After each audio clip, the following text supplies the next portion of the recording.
They are one of the most fearsome creatures on the planet. And Asia is the hotspot where you are most likely to get bitten. But which are the deadliest? And should we be truly afraid?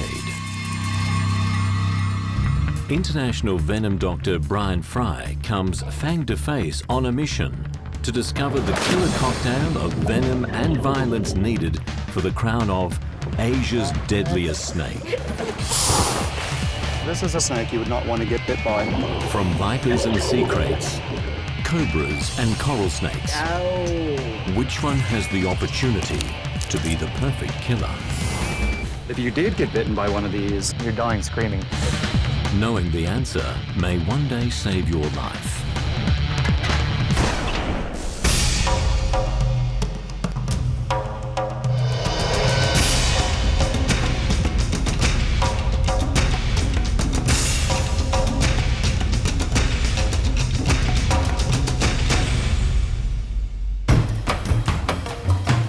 Brian Fry is one of the world's leading venom experts.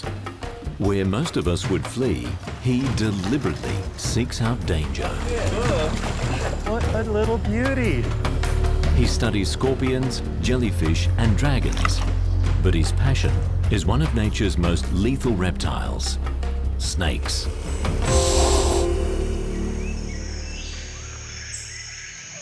In Asia, it's estimated over 100,000 people a year die of snake bites. But which among the continent's snakes are directly responsible?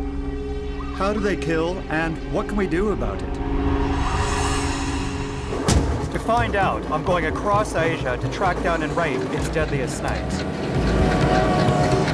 To determine the ultimate killers, I'll be considering several key factors: opportunity, aggressiveness, strike ability, the potency of their venom. My first candidate is the reticulated python. It's the longest and one of the world's most powerful snakes. It kills mainly by suffocating prey in a death grip. This enables it to take on animals larger than themselves, possibly even humans. So does the python's size and power really make it the ultimate killer? Does it have the opportunity? Reticulated pythons can be found throughout Southeast Asia. Some of the largest are reportedly found in Indonesia. I've traveled to the island of Bali in the heart of the country, where I find pythons living amongst human population. This certainly gives it the opportunity to be deadly. As everywhere in Asia, snakes and people are in close proximity, particularly in a ravine like this, which is a perfect spot for a python. There's lots of vegetation, there's nice deep caves. Now, could a child be taken by a python? Possibly. Not a small one like this. This one's only about 12, 13 feet. A big one, a 25, 28 footer, certainly could take and eat a child. There have been reports of this, but they're very rare and they're very difficult to substantiate. So it seems that opportunity hasn't made pythons deadly to us. What about its large size and power? Reticulated pythons can grow to a record-breaking 30 feet or so. Such a big snake can be much more of a handful than the one I saw by the river. But they're rare these days.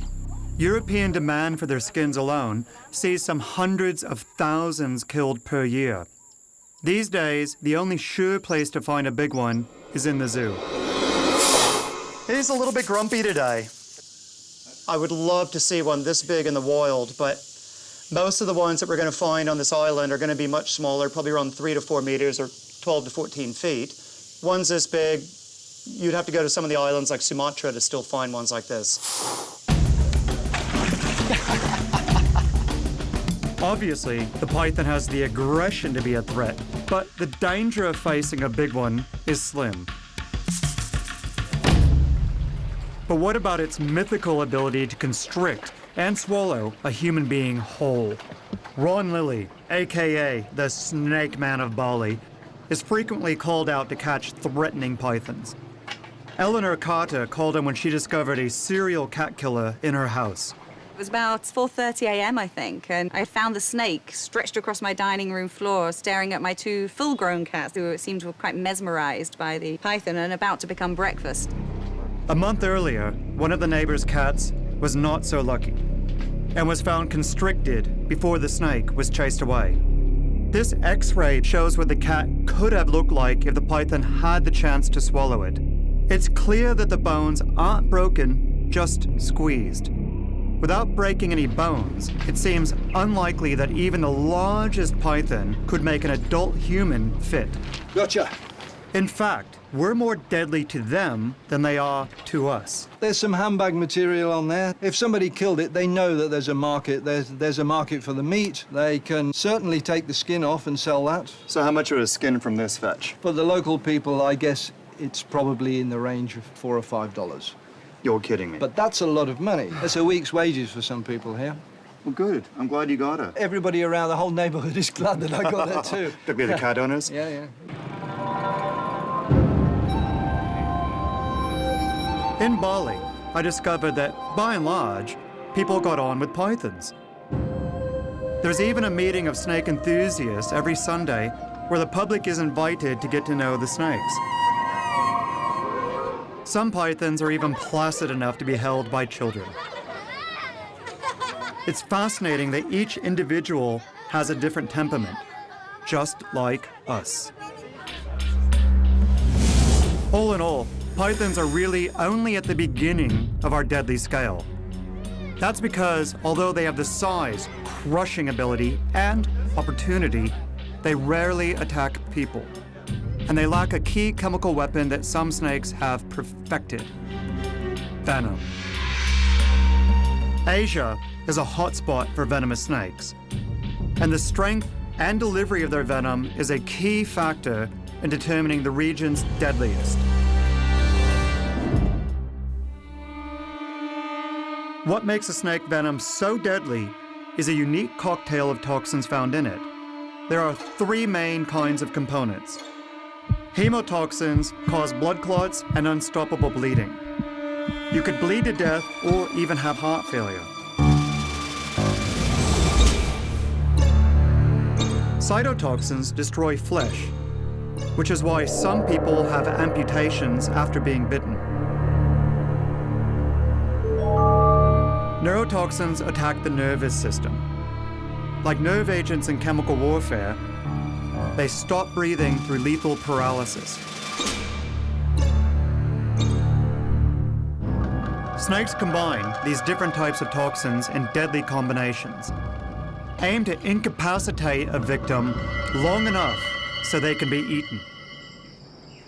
Although there are quite a few venomous snakes, not all of them are deadly to us.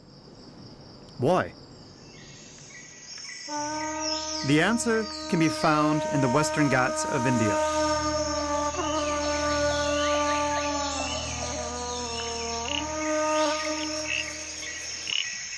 Covered in dripping wet rainforest, this region is a haven for frogs.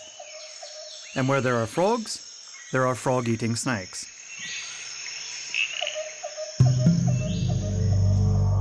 The Malabar pit viper possesses potent venom, but how deadly is it to humans?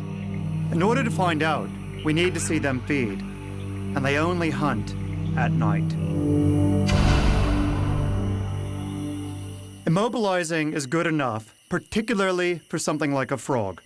It's not a dangerous prey animal, so in the case of these vipers, the frog is quickly incapacitated. What this demonstrates is that a snake's venom is prey-specific. For the Malabar pit viper, the type and small amount of venom it delivers is deadly to frogs, but not to humans. At worst, its bite will give you painful swelling or a bruise. So for the rest of my search for Asia's deadliest snake, I'm looking for candidates whose venom is toxic enough and delivered in large enough amounts to kill a human being. Like a murder detective, I'll also look out for other deadly clues. like a suspect's aggressiveness, opportunity, and the means to strike in one deadly blow.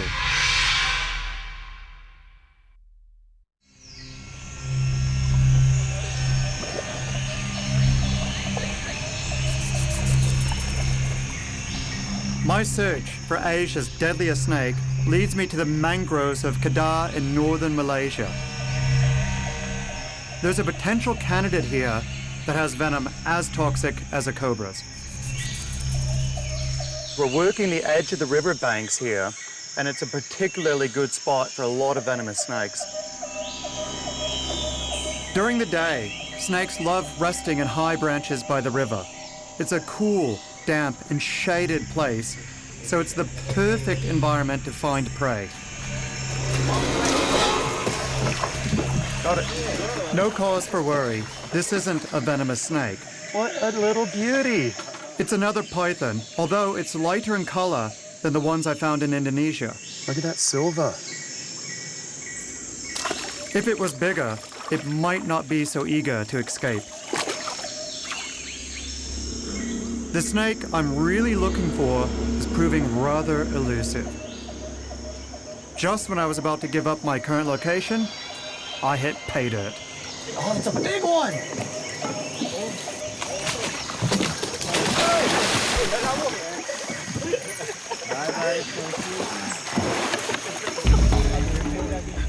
The mangrove snake. It's highly adaptable, a voracious predator, and has seriously potent venom. But is it deadly enough to kill a human being? They've got their fangs sitting in the very back here, and then they chew the venom in rather than injecting it through the syringes like a cobra or a viper would. These snakes have venom as potent as a cobra's, but they don't have very much of it, and it's delivered much less efficiently to humans. What they do is they live at the edge of the branches and wait for birds. And because of that, their venom has been evolutionarily selected to be much more potent on birds than it is on mammals. I've had several bites by this kind of snake, and what they do is they give you a splitting headache, and they can affect your balance a little bit, makes you a bit giddy. So if I want to find Asia's deadliest snake, I'm going to have to look elsewhere.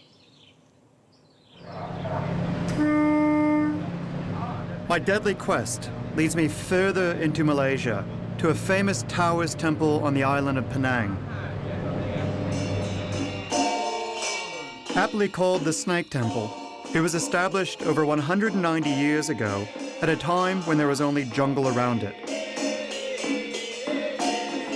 There's a member of the congregation here armed not just with a venom that can cause heart failure, but with another formidable weapon.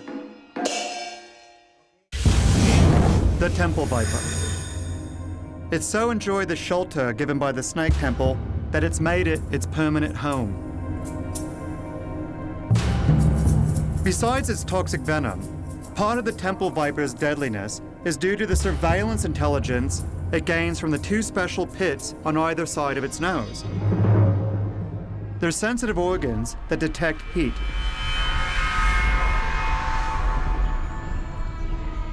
Many vipers have pit organs that give them an amazing heat sense.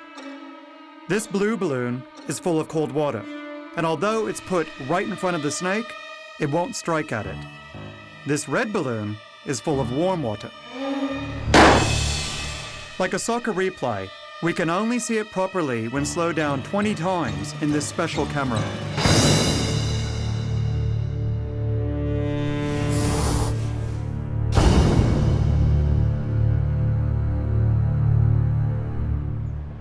But is the temple viper's heat-sensing ability and toxic venom deadly to the snake temple visitors? To find out, I seek out the temple's chief custodian, Lim Eng Soon. So have tourists ever been bitten here? Yes. Previously, there was no sign because twice tourists got bitten by the snake when it touched. Okay. That's why we put up the sign. And what happened to them? They went to the hospital. Okay. And they were okay? Yeah, okay. Did they lose their finger? Or? No. You might not die, but you'd be in so much pain you'd wish you would die just to end it. Just kill me. So even with its deadly abilities, it seems that the temple viper may not be a man killer. The only way to be absolutely certain is to see it feed.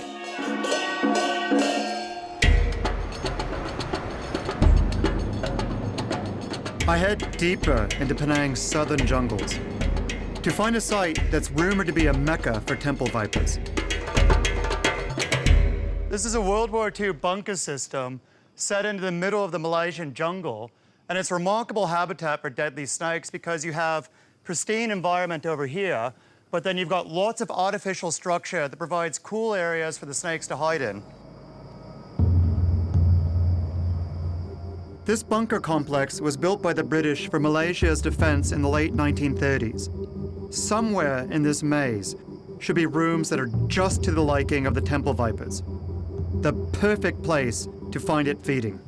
Oh, how cool is this? There's 9 snakes just in this one room, and they're not trapped, there's openings. Here's a really nice female temple viper. During the day, they'll just be sitting on the branches, just quite content. So you might say that the temple viper preys at night. And it's in these conditions that the viper's special heat sense excels. Without lights, these roosting birds would be invisible. But with its temperature-sensitive pits, the temple viper can see them just as clearly as our thermal camera. Flighty birds require patient stalking, but the temple viper also feeds on mice.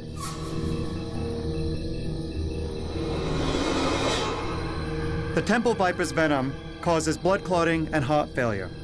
It's strong enough to knock out this rodent within just a few seconds.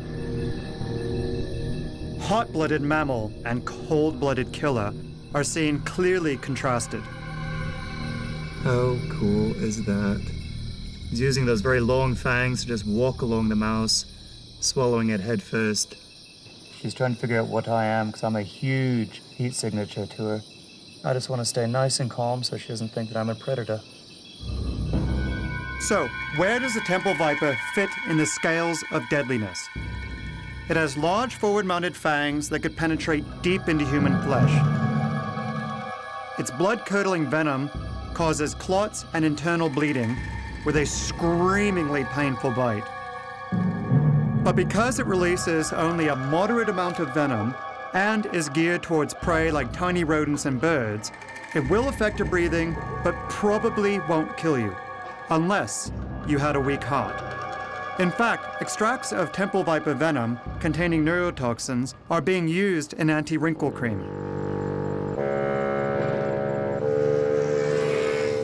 My search for Asia's deadliest snake has not been entirely straightforward. Sometimes I even get sidetracked.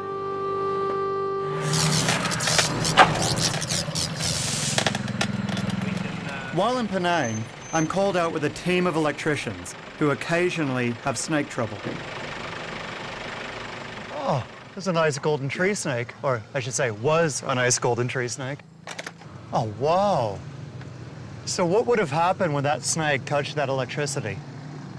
That will trip the system, especially this is short-circuited. Could it cause an explosion from Yes. the snakes? Wow. Yes. So there's a new twist on the idea of a deadly snake. You have a snake that's able to take the power out of an entire region. What a shame. These are a snake that's totally harmless, and right now it's basically snake jerky. Become satay of Malaysia. Yeah, a little bit of sauté sauce, and that'd be lovely.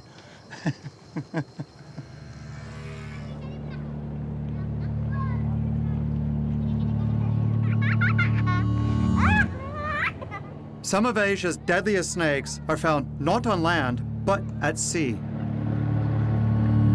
I'm continuing my journey to southern Indonesia to find a particularly beautiful but highly venomous species.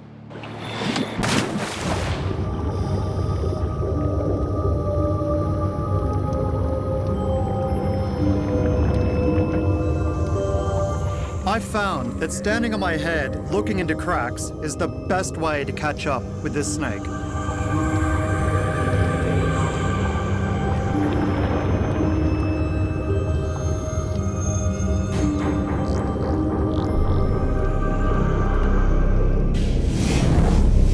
This is a banded sea crate. It has tiny fangs, but is armed with neurotoxic venom more powerful than a cobra's. We know it's deadly to humans because fishermen have been killed removing them from nets. The sea crate hunts for fish around coral reefs. Its venom is so fast-acting and deadly to us because it must instantly immobilize its prey, otherwise the fish will just swim off. With scuba sports becoming more popular, do divers fear these snakes? Well, there's only one way to find out.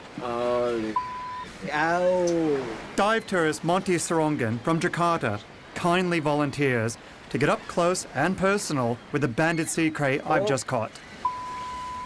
They're sweethearts. They're nice. Come on, they're not sweetheart. I dive more than 1,000 dives, but I always avoid these things. They're very nicely tempered. See, they're not even trying to bite. Oh, God. So is this the first time you've ever held a snake? Yes, it's first time. Last time? No, don't say that. I didn't mean it that way.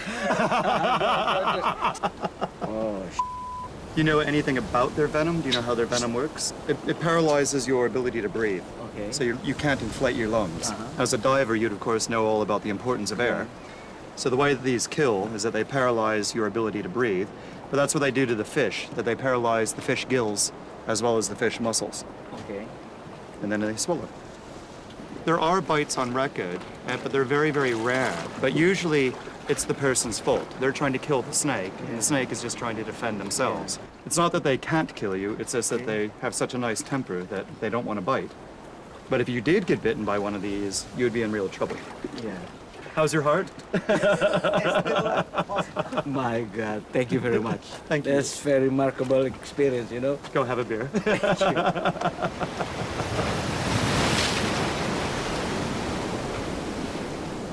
The banded sea crate has another deadly trick up its sleeve. It can come back onto land. In fact, it has to in order to breed.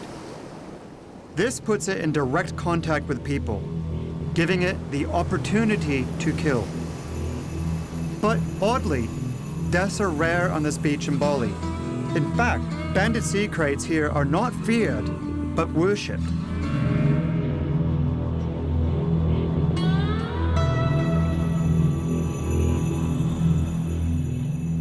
In the Bali Hindu religion, the sea kites have a central place. One of the kings has a sea kite as a belt. And it's of no coincidence that you find them in places like this. This is a perfect place for a sea kite. Unlike the true sea snakes, they have to return to the land. This dramatically increases the likelihood of human contact. Yet despite the fact that hundreds, if not thousands of people every single day in Bali encounter these snakes, bites are almost unheard of and deaths are even rare. That's because they have such a sweet, gentle personality. And it's a good illustration how the concept of deadliness has to include the relative personality of the animal itself.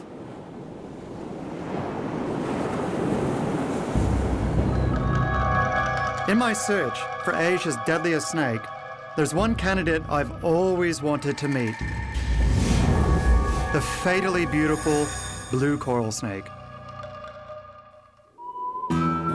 It's been a dream of mine for over 10 years to find and milk the venom of a blue coral snake in the wild. They reportedly have the longest venom glands of any snake, with the potential to deliver lethal quantities of toxin. On reputation alone, the snake's near the top of my list, but I've got to be sure. They live in leaf litter and under mossy bark. And occasionally sightings are reported when gardeners clean up the mess from fallen trees in places such as golf courses. I never realized how good golf buggies were for finding deadly snakes. They're ideal for my equipment and my clubs. The number 6 snake hook and the number 9 tongs.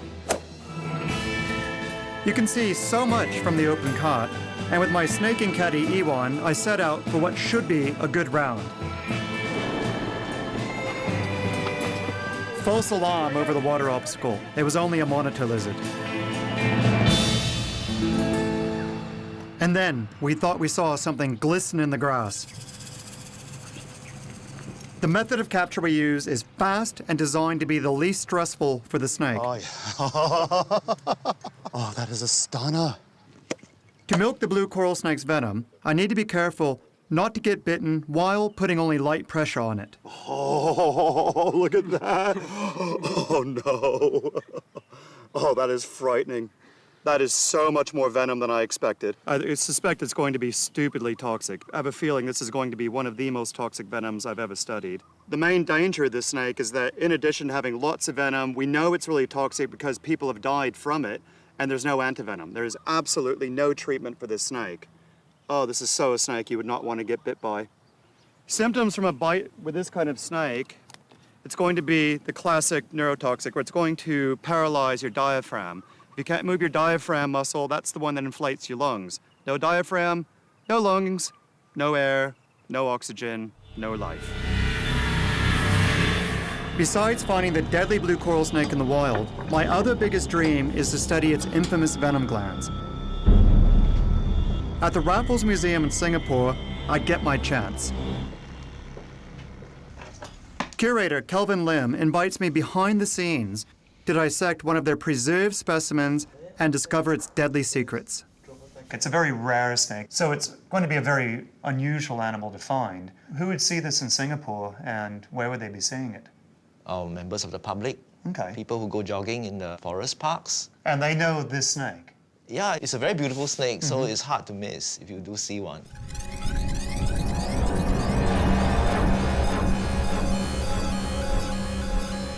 So what we've got is just behind the eye, we've got the normal venom gland, but it's very, very small and there's not much muscle attached, so it's not really being used for anything.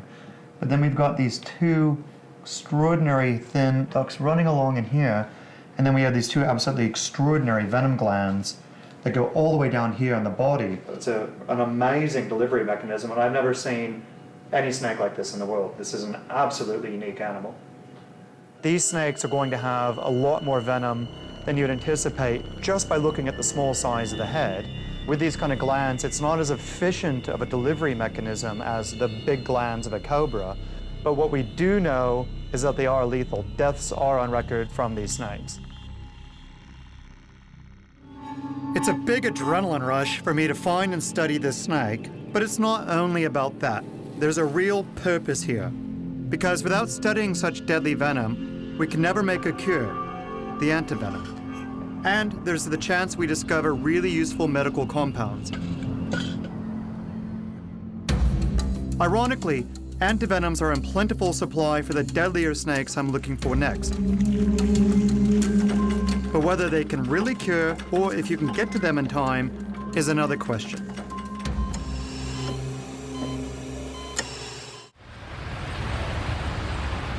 Some of the snakes we've seen so far, they have some of the combination of arsenal versus opportunity, but not quite there.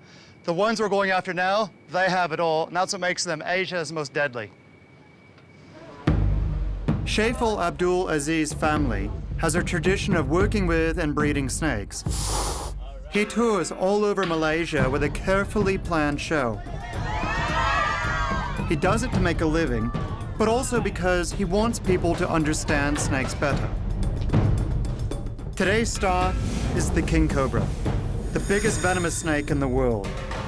Delivering record amounts of venom, it can cause death in just 15 minutes. In the wild, it usually hides from people, despite the fact it is near the top of my deadly list. The highlight of Shaiful's show is a deceptively simple but highly dangerous kiss to the head of the cobra. Several performers have been killed attempting to do this same trick, as a bite to the head is almost always fatal. It's recently been discovered that there are several distinct types of king cobra across Asia. I want to study the differences in their venom, and Shaiful gave me the opportunity to get some from this awesome Malaysian species. The lethal dose for a king cobra is probably somewhere between 30 and 50 milligrams on the human. In one milking here, we got about 15 to 18 times the amount that it would take to kill one person. Because we've learned that there are several distinct species of king cobra, it's possible that a study of the venom from each species will produce new insights into why venom varies, and possibly into new compounds useful to medicine. Sadly, these magnificent snakes are under threat in all areas of Asia. But in the southwest of India, at the Agumbi Rainforest Reserve, the king cobras are still king. My guide Gowrie took me there to see the work being carried out at the reserve's research station. It hopes to help the king cobras and humans live side by side.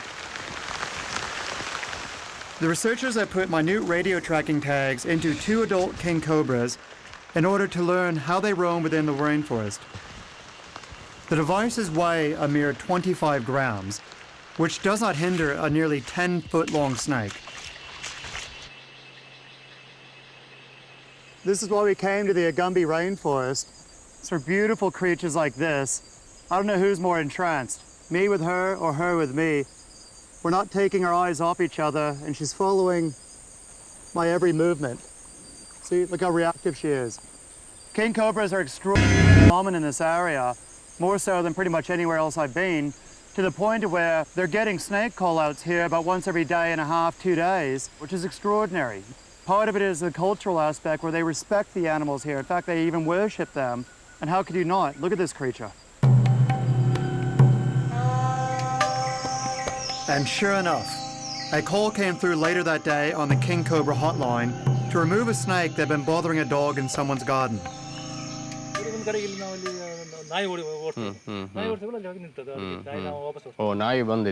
Our friend says the snake came through that forest there, and he was very close to the house, and the dogs started chasing him. Dog with a death wish.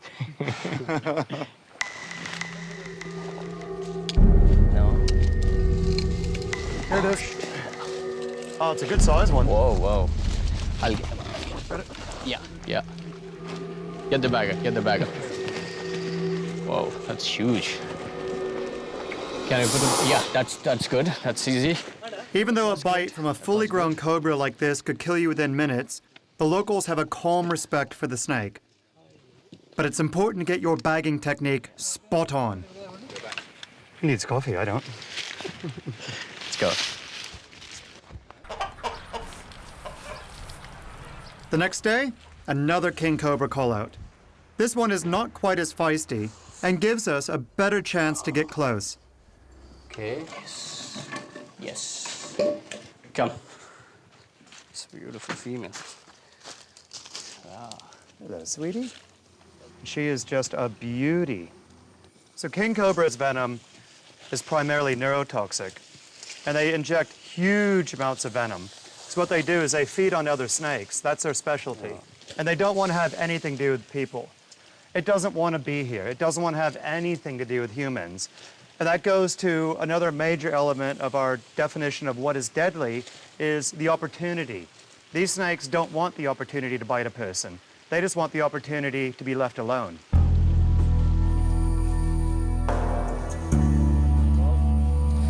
There he goes. There he goes. Look at that.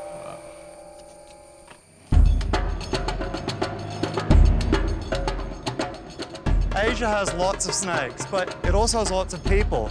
That's going to bring snakes and people into direct conflict with each other, unfortunately with disastrous consequences for both. To find my next candidate for Asia's deadliest snake, I head back to Indonesia.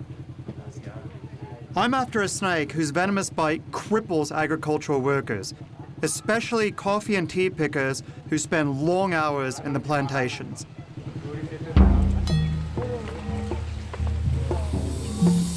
The green tree viper. A bite from it on the finger can lead to amputation. With its venom and clear opportunity, could this snake be the deadliest of the lot? Not quite, but very close. These are actually one of the most medically hazardous snakes in all of Asia. They're not likely to kill you. They might make you wish you're going to die, but the problem is that they're economic death. Imagine you're a coffee worker and your entire livelihood is driven by your hands. Your hands swell up like a surgical glove for 2 months during peak harvest season. You're not going to be able to work, and you're probably going to lose your job. That's the major problem with these snakes. So it shows that deadliness is more than just the ability to kill. It's very easy for people to be bitten by these snakes because you can't see it. They've got a counter shading where they're dark green on the top, but then bright lime green underneath. Now imagine a leaf with the sunlight coming down. A leaf's going to be dark on the top and bright colored on the bottom. They fit in just perfect. And they're just sitting there waiting. So someone won't see when they reach in. They're just going to think it's another branch, reach in and grab a coffee bean, bang.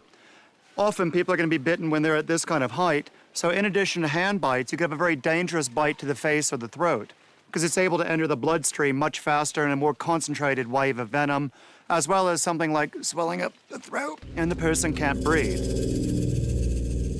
The mortality is low with these animals, but the morbidity, the injury, is very, very high. Collectively, the green tree vipers account for more snake bites than any other kind of snake in all of Asia. Unfortunately for the Malaysian plantation workers, the green tree viper is not the deadliest viper that calls their workplace home. One of the areas where people and snakes really come in contact is in palm oil plantations like this. And the snake involved is the Malayan pit viper. And now we're getting really serious. The Malayan pit viper. It has extremely potent venom that causes internal bleeding. This snake also has two other key factors that make it Asia's fourth deadliest snake: opportunity and a really nasty attitude. In northern Malaysia, it's responsible for hundreds of snake bites annually, some leading to death. The way that Malayan pit vipers get their prey is that they sit right at the edge of game trails and then just wait.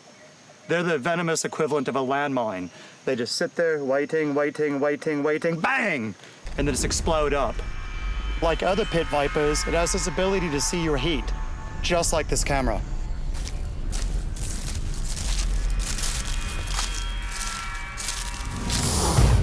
So did you think I was actually gonna do that? I'm crazy, but I'm not stupid.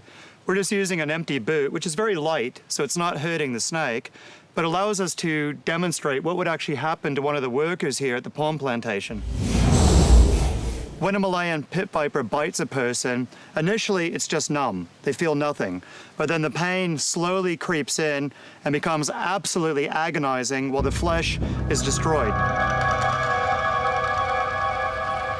Hazma Binte Ibrahim was bitten by a Malaysian pit viper as she picked spinach in her garden. She was bitten on the finger but survived. Very painful. I feel like numbness. Then my hand was swollen, and after 1 month, my finger became dark.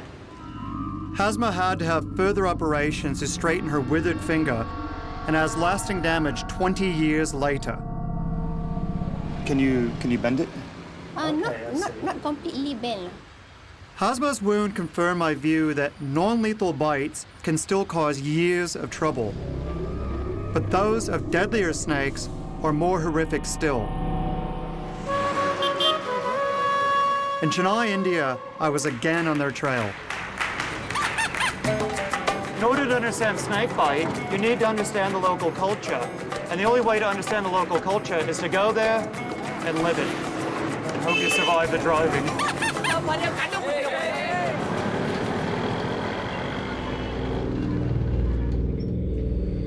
Many people in India use mats to sleep on the floor, potentially putting them in the path of our third most potent killer. The common crate is extremely venomous. It's been said 1 bite is enough to kill 24 men. It is often found around human habitation and feeds at night on rats and other rodent-eating snakes. Many incidents happen when the crate crawls under people's sleeping mats, biting them when they turn over. What's truly frightening is that the bite isn't painful, and death is almost certain without treatment.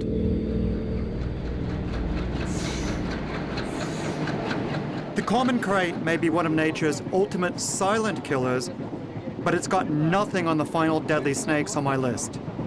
Here we are in the heart of India, on the trail of our last 2 snakes. These two snakes are by far the most awesome, yet the most deadly of all the snakes we've seen. Not only do they account for more deaths in India, but they actually account for more deaths across all of Asia. Our second most deadly snake is the Russell's viper. It has the opportunity, a bad temper, and venom that will kill you by destroying your blood. Its bite is so quick, you'd have very little time to react to it. It's known to kill thousands of people every year in India, and even if you survive it, it causes devastating wounds. Sharada Sina knows the consequences only too well. My friend and snake expert, Gauri, helps me understand what a profound effect the viper's bite has had on her life. When she got bitten, the pain was very, very deep, and it's like a burning sensation. She was really scared, and she thought she's going to lose her life. She was worried about the family, who will look after them, and what happens if she dies, After getting bitten, Sharada needed 30 ampules of antivenom and was bleeding profusely. A classic symptom of Russell's viper bite. Although her wound did not go gangrenous, it still hasn't healed properly after 4 months. If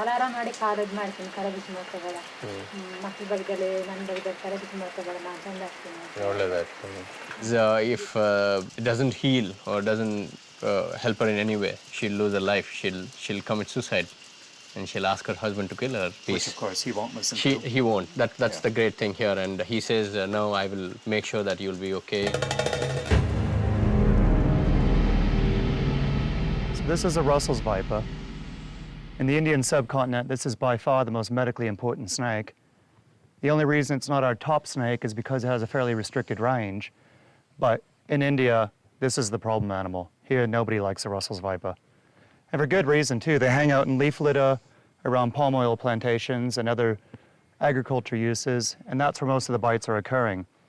And what happens is that it has an absolutely devastating effect on the blood chemistry. So unlike the cobras, which affect the nerves, these guys are taking out your blood. You're dying screaming, basically, with a Russell's viper. I cannot think of a worse snake to get bit by.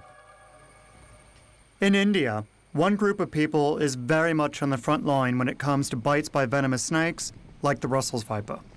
They are the self-appointed teams of snake rescuers who remove snakes from people's homes. I catch up with the Tamil Nadu group and was shocked to see some of their working practices captured on their amateur video.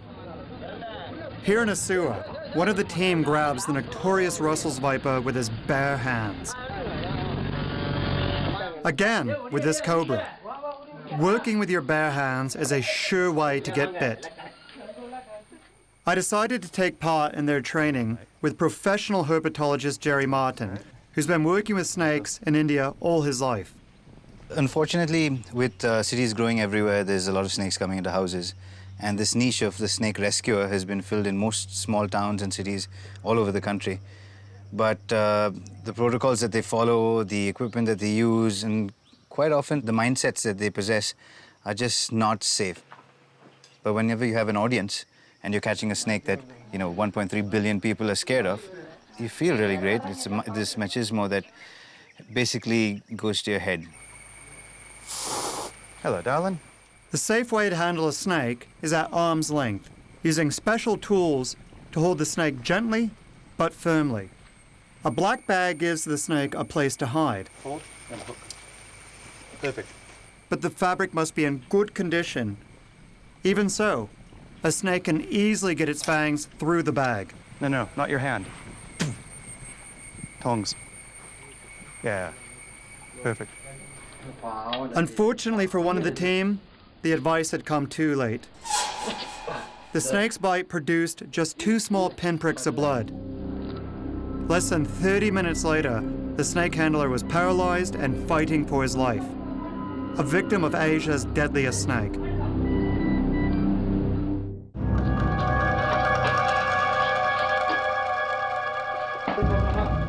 Robin Bernard, bitten by Asia's #1 killer snake, soon starts vomiting and feeling short of breath. His friend rushes him to the hospital on the back of a motorbike. I thought I was drowsy or something. I even felt the smell in my mouth. I tasted the venom. At the first or second minute, I felt I'm losing my eyesight. It was all flashy thing. The bus headed towards us was all white. That's because your pupils were relaxing, and then that meant more light was coming in. Because when you die, your pupils don't get small, they actually get big. Robin loses consciousness as the cobra's neurotoxin cripples his ability to breathe. Somehow, even though he is dying, he holds onto the bike. I just said, oh, please don't stop the bike. Rushed towards the hospital. Weaving through the traffic, they reach the hospital in record time. Nearly 30 vials of antivenom are used to negate the snake bite's effects. After 4 to 5 hours, I gained my conscious. I saw my wife and child over there. I answered them, I'll be back, don't worry. Robin was bitten by a spectacled cobra. Its venom contains a powerful neurotoxin mixed together with a cytotoxin that destroys flesh. Paralysis and death may result in under an hour. Though lucky to survive, Robin has drastic damage to the hand where the spectacled cobra bit him over a month ago. It's still not certain if he will keep his hand. And it reinforces why bites from the most deadly snakes are life-altering even if you survive. How do you feel about it now, where an animal that you've tried to rescue has almost killed you? No anger. It's the nature of the snake to bite. If there's one person who knows spectacled cobras all too well, it's snake expert Rom Whitaker.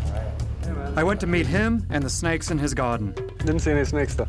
No, I didn't say anything, but it looks like a good spot. Yeah.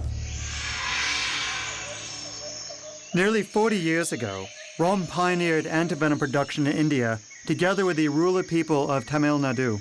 Big cobra, that'd be what, a 2-meter animal or even longer. That's big. Cobra, cobra. Oh, there we go.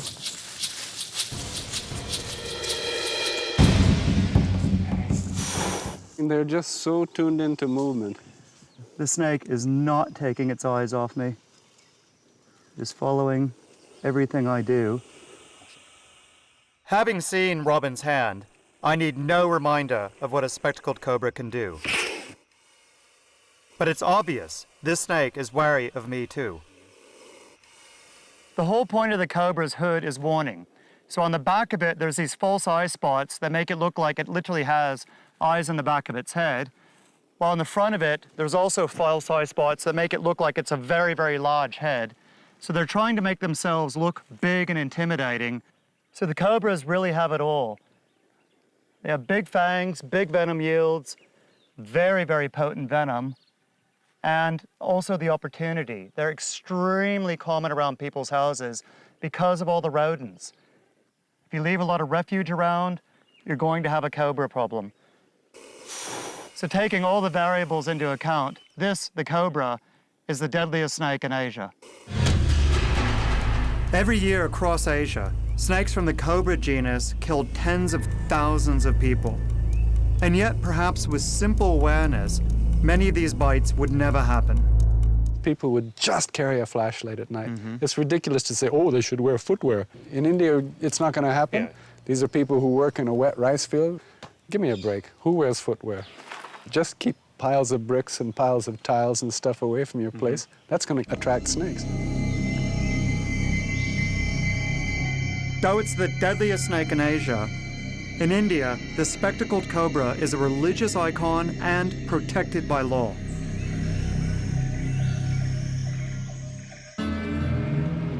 On my journey across Asia, I've indeed come across some of its deadliest snakes. But they're also the ones I find the most fascinating and perfectly adapted to their needs. Their venom is deadly to the animals they eat and has become ever more toxic to counter the resistance of the prey. When we get in the way, we encounter this deadliness. But to a snake, there is nothing more deadly than man.